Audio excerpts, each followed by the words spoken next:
All right. Good morning. Let's get right to it. So,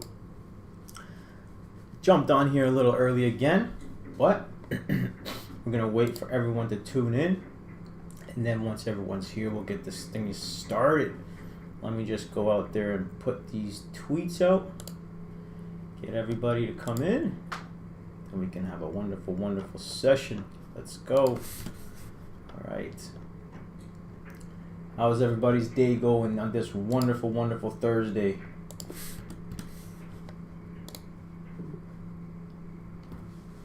Tommy, good morning. Trying to beat this traffic home before the bell. Got pretty rough weather here in Toronto as well. Nancy, good morning. Eric, early gang, what up? Good stuff. All right, guys. Let's just wait for more people to kind of tune in here. You know the drill. We'll wait till 8:35. Once everybody's here, once we've all said good morning to each other, we'll get it started. We'll get it pumping. We'll get it going.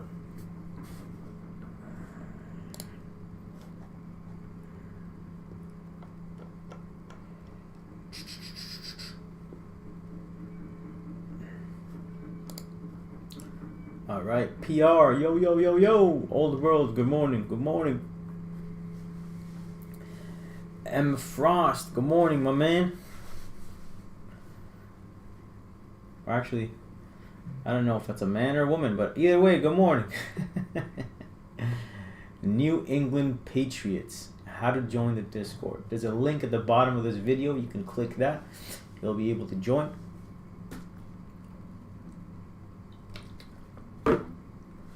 All right.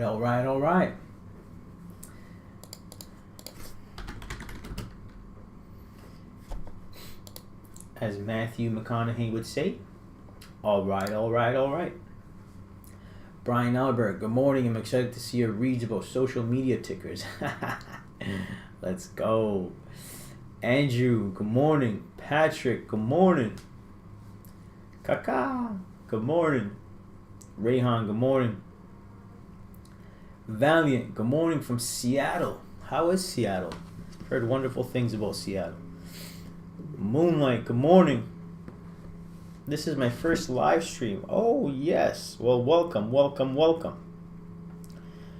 We try to get through the market analysis, get through some free picks, go through some questions you guys have, and I try to help you guys out with any tickers that you guys may have questions about, but we'll get it all going shortly. Usually we wait about 5 minutes until 8:35 to let everybody kind of trickle in here. I know it's the morning. Some people wake up a little late. But we're going to hang tight here and let everyone kind of tune in. And then we'll get it popping.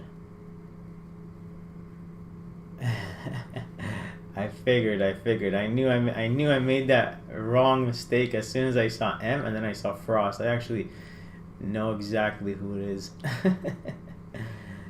Raining Lambos today. Mario Torres, good morning.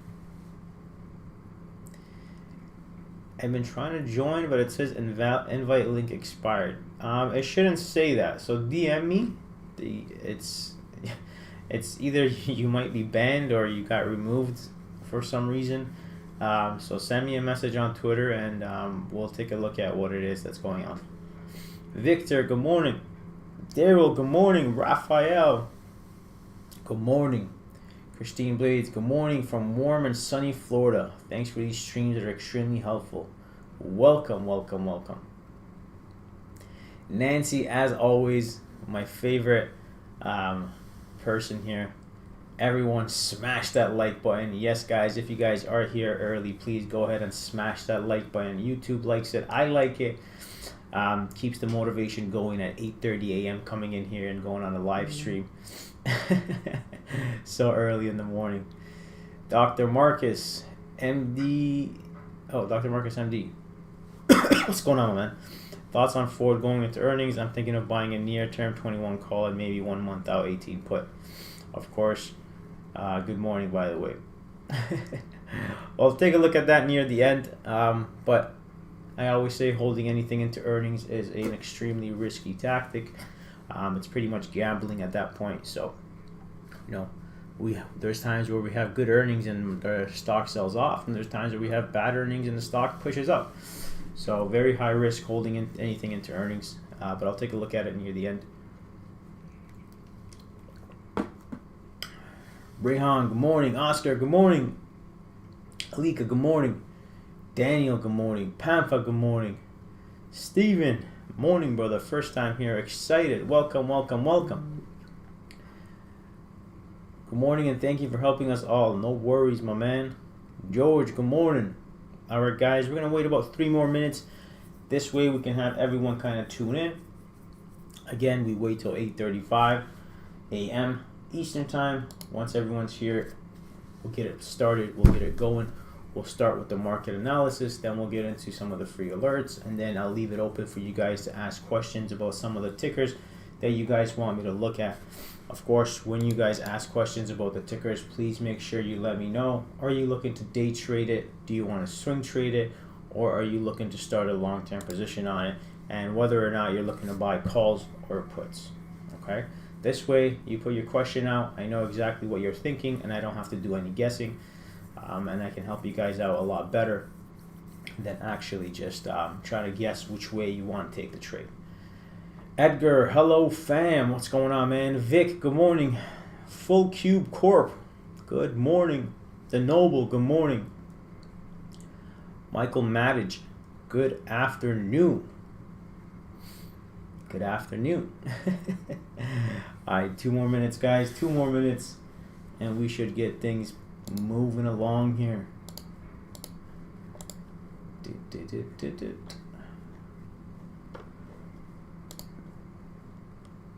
Matthew McConaughey. Every time I say all right, it reminds me of Matthew McConaughey. Martha, hey, good morning. Wow, Skyzan coming in the last minute here. Almost cutting the deadline.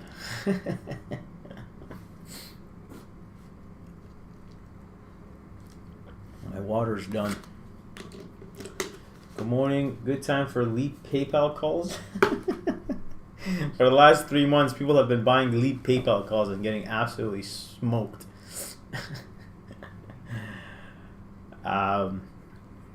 Honestly, for long-term trades, I prefer not to buy options.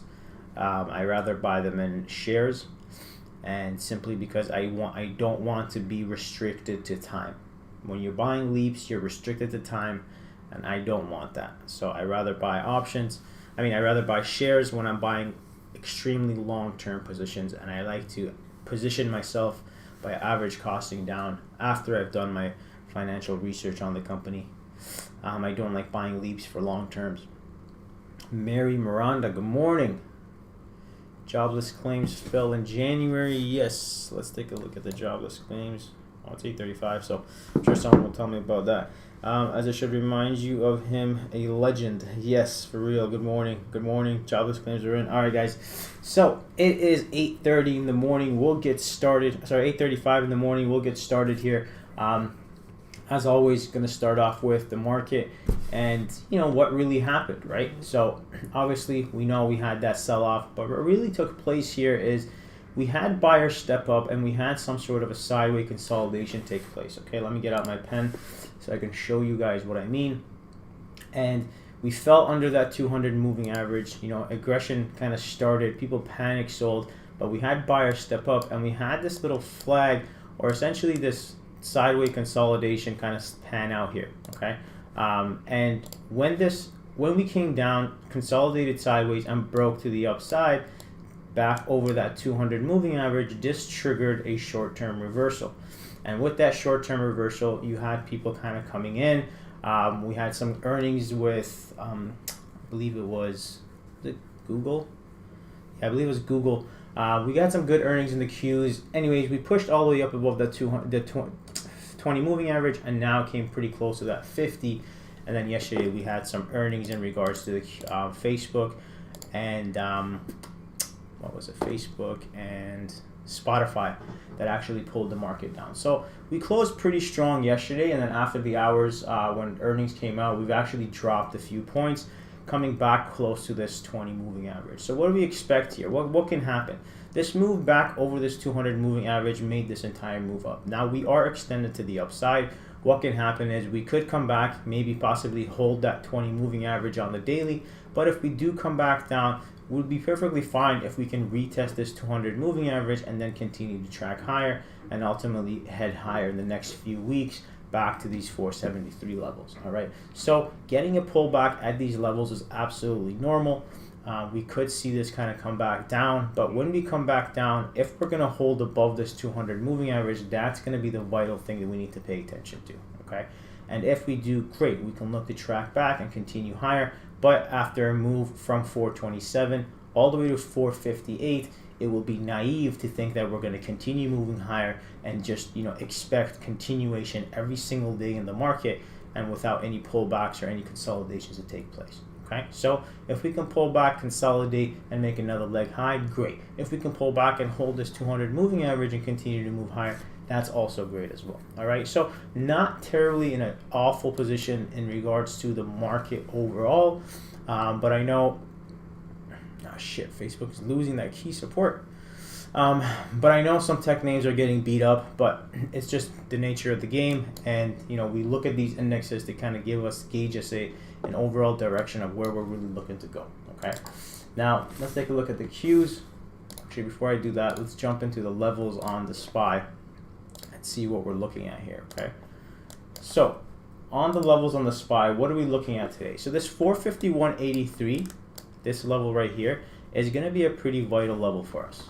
Okay, we have to see if we're able to maintain above this. Okay, if we can maintain above this, we could look to pop back up here at the open to this 453 and then 453.73 level, break above this, and we could look to track back 454 and then 456 areas to kind of put in this little gap fill that we're going to be putting in if we open at these levels on the daily. Okay, again, if we hold this 451, we could look to track back up to those levels. All right, you can take a screenshot of this if you want to know my levels. Take a screenshot and see how they pan out, line them up on your charts and see how it works. Now, if we lose this 451.80, if you guys remember from a few days back, this level at 450.50 was a key level. Okay, we hit this level so many times. This was on February 1st. We hit this level so many times, and then when we broke out, volume really came in and we exploded to the upside. Okay, so if we lose this 451.83, we're going to come to this vital level of 450.50. Okay, fail to hold this will bring us down to the 448 and then ultimately back down towards this 446 level. Okay, so that 451.80, is going to be a vital level that we're keeping an eye on today. We have to maintain above this for a move higher, and if we roll over, we're going to come back down to this 450.50, which again was a vital area going back to February 1st. Okay, so keep an eye on these levels. Screenshot this if you need to, so we can so you can have the levels on your charts. All right, now I'm going to go back to the daily chart, and I want to take a look at the Qs. All right, you guys are probably wondering why my charts are so dirty, but that's just the way it is. Those are the levels that I have. So the Qs, similar look to the SPY, however, way below the 200 moving average. Again, we've sensed this weakness before the market pull in the tech sectors, in the Qs, in any name that's tech related. We saw this weakness. So hence why we've been well below the 200 moving average versus the SPY that was sitting slightly right under the 200 moving average. Okay, so here we are. We came down, similar look to the SPY, kind of went sideways, and then when we broke out, we really took off, putting in this hammer on yesterday, I guess February 1st, and then today another hammer. But again, due to the earnings that we've had, we've actually come back down to the 360 level. What is that? Yeah, 360 level, putting us back under that 200 moving average. So not the greatest look. This is telling us that we popped up, hit these areas of resistance, and now we're kind of rejecting back down. Okay, so I'm going to go into the closer time frame here, and then we're going to take a look at some levels. All right, just right off the bat, you can see that they're holding this 360 level pretty strongly here. Okay, So let me put up my real levels here. Perfect. So with the Qs, the main thing that I need to keep an eye on is this 359.50, 359.30 level. All right.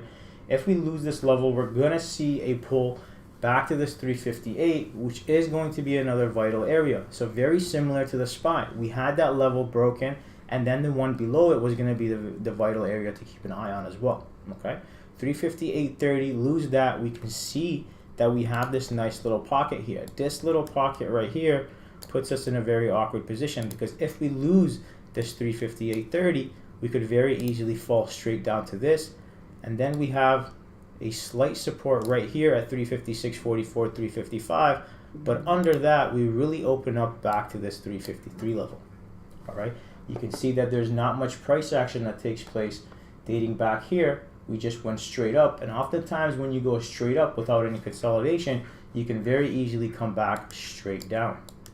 Okay, so that's the level we need to kind of pay attention to on the Qs on the downside. This 358 level is what we, this 359.30 level is what we need to pay attention to. If we lose that, we could penetrate this 358, and ultimately selling pressure could increase and bring us back down to this 353 level. Okay, now if we do hold this 359.50, 359.90 level, we could look for a retracement back. Right, the retracement back would be back to this 361, 363. And if we get above this 363, we can see that we have some resistance marks right here. We have resistance right here. If we can clear this 363 level, we could come back to this 364 and ultimately 365.50. Okay, so those are the levels to kind of keep an eye on the upside on the Qs. But again, most importantly, the level here is going to be this vital area at the open. Okay, if we lose that, we go down. If we open up and hold above this level, we could look to track back higher. But if we open up and crash through it, then obviously we're going to hit this level, consolidate, and either go further down. All right, so doing a little artsy work for you guys here, so trying to get the point out there. But those are in regards to the Qs and what could happen going into today. But with that said, let's jump into the free alerts. All right, where are my free alerts? Perfect. So the free alerts, first one is Roblox. Let's pull up Roblox. So what are we looking at on Roblox? Roblox also coming down, just like every other pretty much tech name right now. Everything kind of sold off. Roblox is coming down, and we have this vital area at 60.50. Okay, the 60.50 area is going to be a level to kind of watch here. If we lose this 60.50, we can very easily come back down and sell off. Well, that's a pretty ugly candle. And sell off at least back down to the 58 and ultimately the 56. All right, Roblox likes to make good moves. Pretty good options chain on it as well. However, if we lose this 60.50, we should see that further downside move kind of trigger and go to the downside. But the upside move that we're looking at, we need to clear the 63.75 level. All right, and that's that resistance that I have. So in this little channel, it's consolidative. If we break out of these channels, we could look to track back at least 65.30 and ultimately the 67 level. If we get under the 60.50, we could fall down. Now, how do you trade this? All right, so everybody always asks, what do I, when do I take it? Do I wait for a 10-minute candle to close? Do I wait for a 5-minute candle to close? How many candles do I have to wait for it to close before I could get involved in it? All right, so as I always say, if it's in the first 5-10 minutes, I take the trade as the stock is coming right here. If it's coming right here and it triggers, I take it right here. Boom. I take it within the first 5-10 minutes, right? Now, if time has gone and we are about maybe, an hour into the market open and we have kind of why does this happen? And we have kind of consolidated and are just going sideways. We come down, we go up, and then the level breaks. Well, what I want to happen at this point, because volume has dried out and died a little bit going into the midday, I want this to break, pop back up and retest. Then that's where I want to take the trade in hopes for further downside move. Okay, so pay attention to that, guys. Now, obviously, there's a risk to taking a trade right out of the open, but I've built my system where I know once these levels break, then we're going to see that further aggressive sell-off. And if I can get involved in that, I can get a big chunk of the move down, and options premium will increase pretty significantly straight out of the open if we get that significant volume. Now you do risk having the stock reverse on you very quickly at the open as well. So if you're trading the first 5-10 minutes is not really your forte, you can wait for the few hours to kind of pass by, and then once that level breaks, pops back and retests, you can take the trade right there on the retest of the downside. All right, next one on the list is Rivian. So Rivian here, where's my chart? All right, Rivian here, we're looking at a 6250 call, sorry, 62 call over 6250. And that's simply because we have this little slight resistance right here at this 6250 level. All right, if we reverse back over, we should see a move higher. And if we get under the 6050 level, which is right here at the bottom of this low, we should see that sell off. Okay, so same theory again here, guys. If we can roll over and break this, bam, you take that trade, you fall to the downside. If it pops up and tries to break that, you take it to the upside. Right here at 65 would be your first target. And then 66 would be your other target on the upside. If we do sell off, you could look for targets of down here at around 56.70 and then possibly this 54 level. All right, so that's Rivian. We're looking at those key trigger areas. And then XPEB,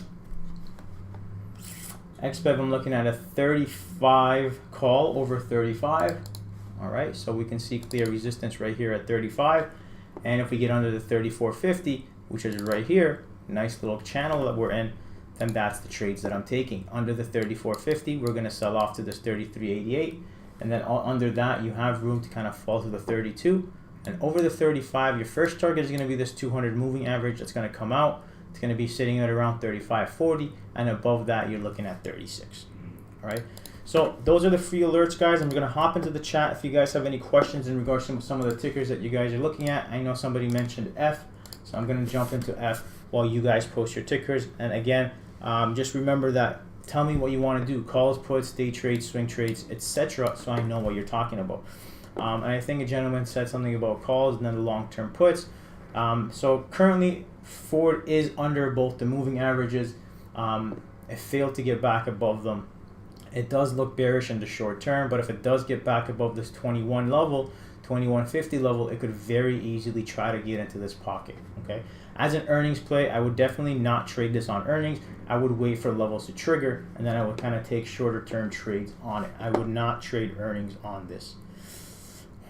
All right, let me get to the chat here and see what you guys have. Leap call is a waste of money. Yeah, so this is why I don't really like leaps. I rather buy shares and I have more control of my position, versus if I buy leaps and I run out of time, and believe it or not, 1 year can come a lot quicker than you actually believe. So I don't want to put myself in a position where I get stuck, and I'm kind of stuck in a position where I have to pretty much just cut my trade for a loss after the big substantial amount of money I put into the leaps because I ran out of time. Okay. What do you think about Google Alphabet split? Will be better to wait the split to enter or before? Usually, I mean, if you're gonna buy it, and it depends how much shares you want to buy, right? Obviously, if you're gonna put in like 3-4 grand, then it doesn't really matter what price you're gonna buy it at. Just buy one share, and then eventually, when it splits, you'll already be there.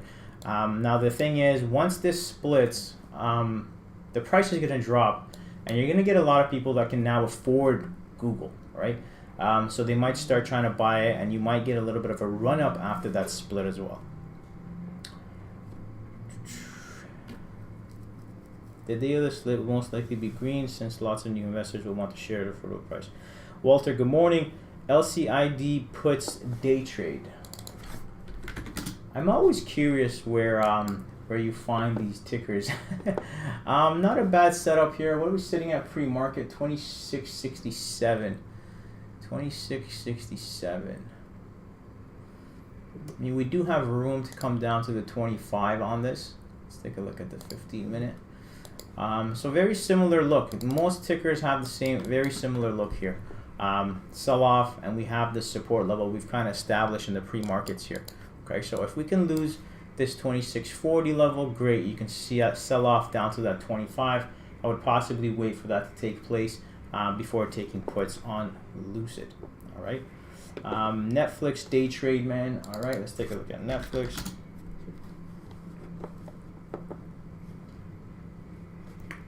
Take a look at the daily on Netflix. It's a little bit of a sell-off there yesterday. Ideally, if we could have stayed above this 425 level, it would have been perfect to buy puts. Now we sold off. Your next area to buy puts would have to be at this 418 level. If you lose that 418 level, the 408 can come. That's a nice 10-point drop. And then under that, you could see that 397 present itself again, simply because there's not much support on the downside. So something to keep an eye on. Not a bad idea here, especially if we get market weakness come into Netflix out of the open. If you lose that 418.50 level, it has room to the 408. It's going to see some support at the 408 level, but under that, it's pretty much sayonara again, back down to that 398, 396 level. Facebook, where is next bottom, and when is it a good time to get in for long investments? So let's take a look at Facebook. Facebook is something that I do own on my long term. The bottom, it's hard to say where the bottom is. The bottom, you're going to have to see some consolidation taking place before you can identify where the bottom is. But for now, all we can do is establish some levels. And what are we sitting at right now? We're sitting at 247 right here. So the last level I have drawn is this gap fill. Under this 244 level, there's a big gap on the daily chart towards this 237. And then ultimately you have some price congestion right here at 229. And then you have some support right here at 223. So these are the kind of levels that you can keep an eye on. But again, you need some sideways consolidation to take place before you start buying some long-term positions. All right, and obviously you need room to add. It's not just that you can buy full shot out of the gates. All right, guys, if you're still here, go ahead and smash that like button. There's only 39 likes. We're slacking big time today. All right, I bought a Microsoft call when it was testing 313 for a 317 call. Microsoft, you bought a 317. I bought a Microsoft call when it was tested 313 for 317 call. 313. So I guess I don't know what you're asking. let me know what the question actually is. I don't really understand the question. Piton and SPC puts into earnings. Any earnings trade is 100% gamble. There's no strategy behind it. If you do trade earnings, just put money that you're okay with losing. So if you're going to trade earnings, so use a small dollar amount, because earnings are going to give you massive moves, right? Don't go in with big size, because if you go in with big size, you can afford losing that entire amount. It's not going to be good. Use a few $100. Don't go balls out, because if you lose it, it's going to sting. Can you check out DKNG calls for tomorrow? DKNG, obviously, I would never buy something that's going to expire tomorrow and swing it overnight. That's something you should definitely not do. And for calls, I really need DKNG to get it back above 2360. That's the only time I would be interested in buying calls on DKNG, and it looks like it's far from that.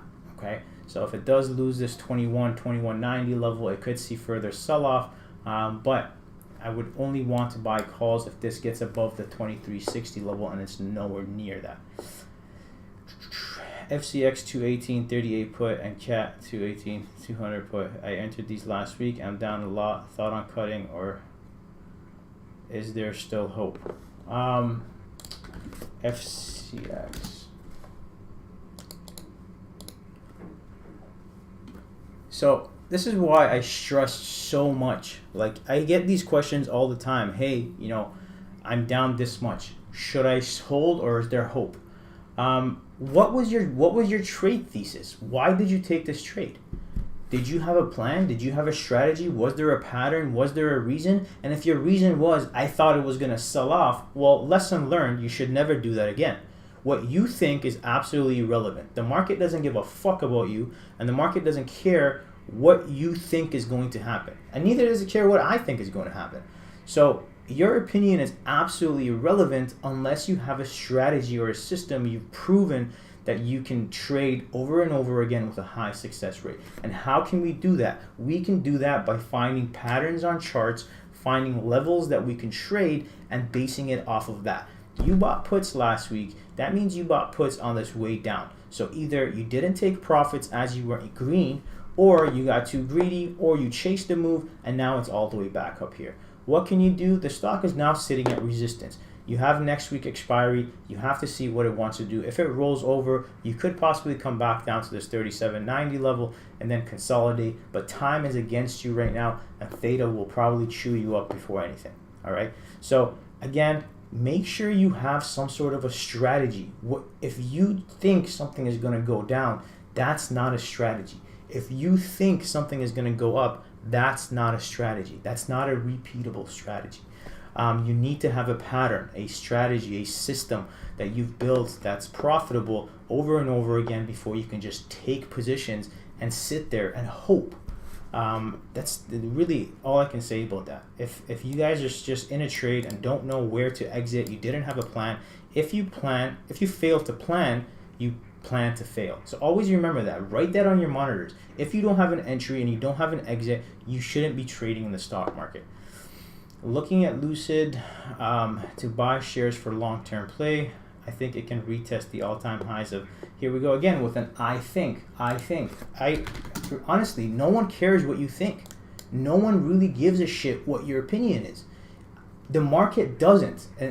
I'm sorry if I sound rude and I'm coming off a little harsh, but what you think is irrelevant. Have you done your research? If you've done your research and you have, the finances and the sales to back up that the opinion of you thinking it's going to go back up to 55, 60, great. Then you've looked at the financials. You understand that this is something that you want to invest in long term, and you've done the legwork. Now, if you're investing in it because you've done the financial research and understand all that, all right, awesome. So start a long-term position. At these levels, when it was at 57, it does look like a 50% discount, but you don't go all in here. You buy 1/5, 1/6 of the position, right? Then you look to add it around 16. You cost average on something that you're looking to invest in the long term, only if you've done the research on the finances, only if you understand what the company has to come out and bring out for you guys, okay? Don't just say I think. These I thinks has gotten people in a lot of trouble, and I'll use PayPal again for an example. Here on this day, let me pop this out so you guys can see this better. Here on this day, everyone thought, I think PayPal is going to go back up. We came down here to 200. I think PayPal is going to go back up. We came here to 170. I think PayPal is going to go back up. And no one really cares what anybody thinks. The market makers will do what they want, and if people are selling, they're selling. And if your I think thesis is based on a structural, sound, fundamental research, then great. If not, your opinion is absolutely irrelevant.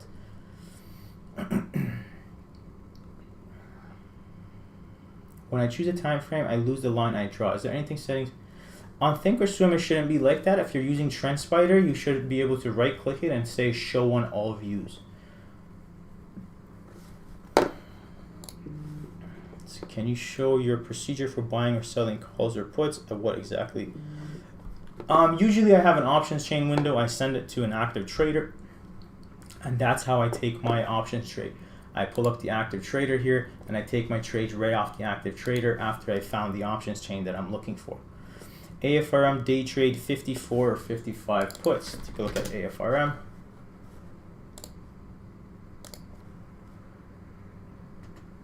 Those puts work, but we need to open back under that 56.50 level. If we get under these pre-market lows, we should see that further sell-off. And if we pop back up, just like a lot of the names here, if we pop back up over the 58, we should see a push back up higher here. So everything is kind of market dependent right now. So keep an eye on the market on the way down. I think earnings is better play with straddle, low IV. Maybe you could let everyone know to make sure they sell a call by expiry and make sure it goes through. Yeah, I mean, if you guys are trading options and you're holding a strike that goes in the money, you have to make sure that you close that position or they're going to assign you the shares. So something to make note of as well. All right, guys, it's 9:01 here. I got to get back into the room to get ready for the trading day. I hope every single one of you guys did appreciate this video. I didn't want to come off too harsh, but sometimes, you know, that's the only way to get the point across. And as always, guys, thank you for tuning in. Every Thursday, I do go live at 8:30 a.m. Eastern Time. If you guys are still here, go ahead and smash that like button before you leave this live stream, and we'll catch every single one of you guys next week.